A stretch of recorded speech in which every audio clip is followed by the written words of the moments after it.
Hey everybody, Brooks from Drag Times here. Welcome back to the channel. Today I'm taking delivery of a Urus Performante. This thing is just incredible. This is Verde Gia. It is a matte dark green finish, which this looks incredible. And this is the Performante version, the super hard version to get. It's got 23-inch wheels in this gold color right here, and it just is beautiful. Carbon fiber exterior everywhere. You can see the wheel arches are carbon fiber, hood vents carbon fiber, on down to the bottom where you got some black on the side skirts. And again, over here, now you can always tell if it's a Performante by looking for this rear wing. So they came out with the Urus S, which doesn't have the rear wing, but the Performante does have the rear wing, and this one's actually done with the carbon bits on the outside. Carbon bumper on the back right here, and then on around here, you got another carbon arches in the back, and just looks incredible. What do you guys think of this spec? I think it's one of the best looking Uruses I've seen to date. Sticker price on this car comes in at $315,000, and it really doesn't have that many options. I mean, the paint's about $16,000 for this Verde Gia.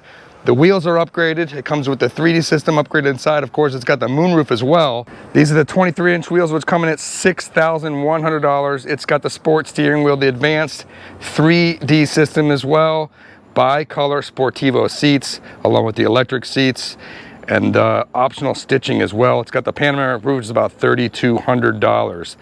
Crazy. Base price comes in at $260,000, and then as delivered, you're looking at $314,000. Onto the interior, you got full Alcantara doors with carbon fiber trim, and along with the white right here, this has the upgraded Bang & Olufsen sound system as well. And the seats in this trim are just really, really awesome. The seats are super, super comfortable, and it's got a ton of carbon in the inside as well. Of course, because this is Lamborghini's 60th anniversary, it's got the 60th anniversary badge here on the side. And again, the back, again, same Alcantara carbon fiber.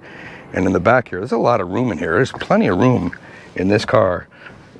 I mean, it's really, really comfortable. You get a LED screen down here that lets you control the climate from the back. You got two USB-C ports labeled 3 and 4. There must be 2 somewhere else. And of course, you got a cigarette lighter right there as well. And then I believe this pulls down for a little armrest. And then you pop up some cup holders. This is really nicely done too. So kind of armrest if you're sitting down. And then if you want a 5th person in the ride, you can flip this up, and it's got the seatbelt for the 3rd person as well. We're gonna do some 0 to 60 and draggy testing in a few minutes. Drop in the comments, how fast do you think this car? It's powered by a V8 twin turbo. It makes a little more horsepower than the standard Urus, and I believe it's lighter as well. Let's see how fast it is. Now we've got the car in Corsa mode right now, and look down here, it comes with Akrapovic exhaust, and when it's in Corsa mode, the valves are open and it sounds really, really wild.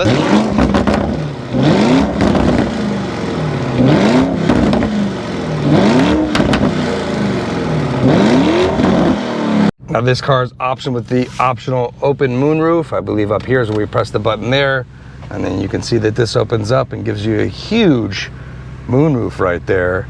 And you can see that the first panel backs up and opens up the roof.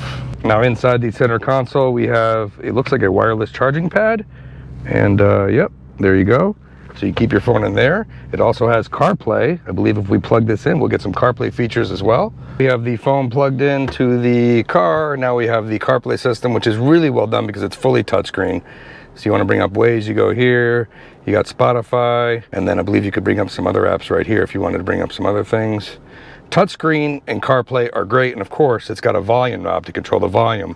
That is a huge drawback of the Lamborghini Evo series, because while they have touchscreen for the CarPlay, there is no volume knob, and you have to do some weird touch and swiping and stuff like that, and that is just really painful to use. We need a volume knob either on the steering wheel or in the car, but I did hear they solved that with the upcoming Revuelto, which I should have end of year or beginning of next year. So yeah, CarPlay is really well done right here. You can see all the kind of apps you got here. Just super, super easy to use, and you can go home, and then, wow, you got the built-in navigation here. You got your stereo. You got some other things. I believe this is just bring in music. And then if you click here, we got the Lamborghini built-in navigation too. Now, of course, it's hard to see. I don't think you can see it all, but there is a full heads-up display in the car as well, and that changes depending on the different mode you have it on. So whether it's So whether it's Strada changes versus Sport, Corsa, and Rally mode as well. If you want to customize the suspension and the drivetrain settings and everything, you can use these buttons over here. So when you click over there, so we'll put it in Sport, and then when you press these buttons here, you get different settings for the drivetrain, smooth, medium. So you can press the steering button, you got Sportive, smooth, and medium, and then suspension button, Sportive, smooth, medium, and on the transmission as well. All right, so enough going over the spec. Let's take it off our drive, see how this thing performs, see how it handles, maybe do a little 0 to 60 and quarter-mile testing. Start off in just regular Strada mode, which is kind of like how you drive it every day. Actually pretty quiet. You don't hear the engine at all, but that's no fun. So we're gonna drop into Sport, and we get a little more engine noise in Sport, a little bit of pops and crackles. And of course we got Corsa as well. And I'm not sure I noticed a difference in the actual engine sound. I think Sport and Corsa might be the same. It might be a little bit louder in the Corsa mode. Now this has the Akrapovic exhaust. Whew, it's really sensitive in Corsa. And of course we could put it in manual mode. There's a button down here that allows for just using the paddle shifters. So yeah, we're in manual mode now.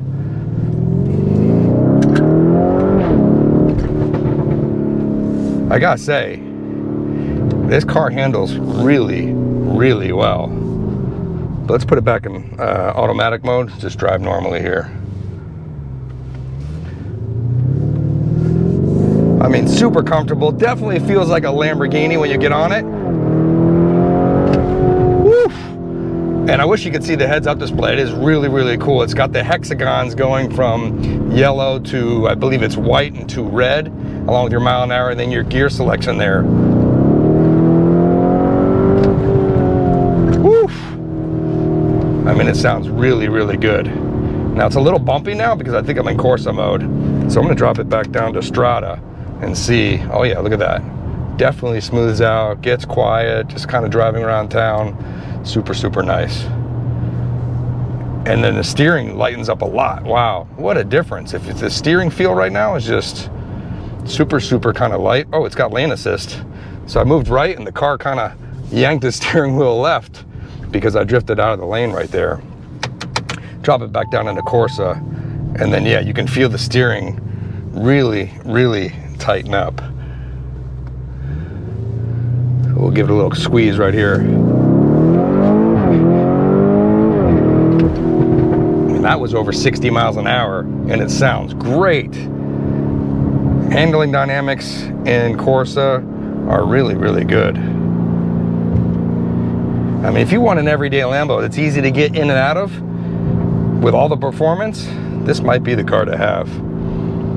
Now my Huracan Technica is supposed to be here in just a few weeks, so this won't be here very long, of course, but why not have my first experience with the Urus and make it a Performante to start. Now I believe rally mode is more for like kind of off-roading, which obviously we're not going to do, and it's still pretty loud even in rally mode.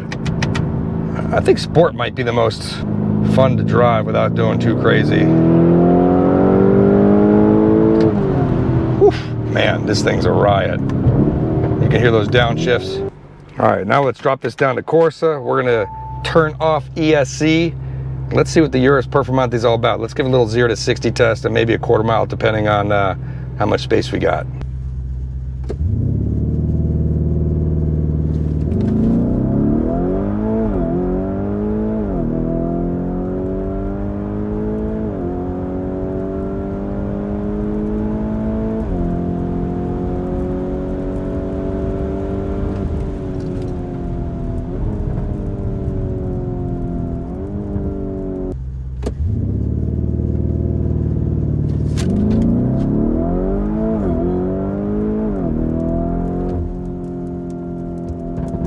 All right, so there you go. 0 to 60 came in at just 3.2 seconds with the rollout, 3.4 seconds without. That is with a full tank of fuel, so that should definitely drop. I think this car's definitely got 0 to 60 in 2.9 seconds. Quarter mile came in at 11.5 at 18 miles an hour. And again, this is super hot, humid weather. I think this car definitely is running low 11s at well over 120 miles an hour when we get out in some better weather. And if you want to know about the top end stuff, 60 to 130, that's where it kind of dies off. I mean, this is a super heavy SUV. It's about 10.7 seconds. All right, that's a wrap of me taking delivery of the Urus Performante, giving it a test drive, benchmarking it, going over all the features. Let me know what you think in the comments of this spec. I think it's one of the best Urus specs I've seen to date. This matte green paint with the gold wheels, the white trim inside, the Alcantara, the leather, the carbon fiber, the Akrapovic exhaust out the back, the carbon rear wing, the carbon skirts on the side, and in the front head vents and in the back just make this car look incredible. As always, thanks for watching. If you enjoyed this video, hit the thumbs up, helps the video and the channel, and we'll see you next video.